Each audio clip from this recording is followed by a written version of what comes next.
গাজীপুরের কালিয়াকৈরে বিএনপির ভারপ্রাপ্ত চেয়ারম্যান তারেক রহমানের রাষ্ট্র কাঠামো মেরামতের ৩১ দফা বাস্তবায়নে মৌচাক ইউনিয়ন বিএনপি ও সহযোগী সংগঠনের উদ্যোগে কর্মী সমাবেশ অনুষ্ঠিত হয়েছে।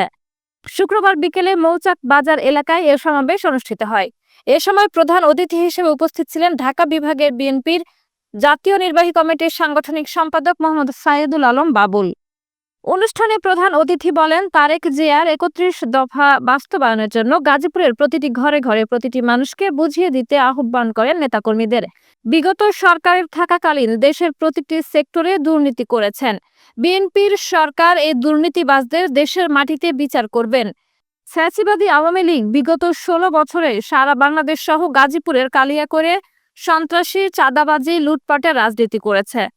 প্রধান অতিথি বলেন, বিএনপির ভারপ্রাপ্ত চেয়ারম্যান তারেক রহমানের রাষ্ট্র কাঠামো নতুন করে বাস্তবায়নে যে ৩১ দফা দাবি জনগণের কাছে পেশ করেছেন, সে ৩১ দফা বাস্তবায়নের যে উদ্যোগ নিয়েছেন, যে পরিকল্পনা নিয়েছেন, তা বাস্তবায়নে দেশের সাধারণ মানুষের ভবিষ্যৎ সুন্দর করার লক্ষ্যে যে দিক নির্দেশনা দেবেন, আমরা তো ঐক্যবদ্ধ হয়ে পালন করার চেষ্টা করব। খুব শীঘ্রই এই দেশে আনবেন। এই বাংলাদেশের মানুষ তাকিয়ে আছে আমাদের প্রিয় নেতা জননেতা জনাব তারেক রহমানের দিকে। ইনশাআল্লাহ ৩১ দফার আলোকে আমাদের নেতা জনাব তারেক রহমান আগামীতে এই রাষ্ট্রকে গঠন করবে, এই রাষ্ট্রের উন্নয়ন করবে। সারা বিশ্বের দরবারে বাংলাদেশ হবে একটি মর্যাদাশীল এবং উন্নয়নশীল রাষ্ট্র। এইটা আমাদের নেতা একমাত্র আমাদের নেতার প্রতিজ্ঞা।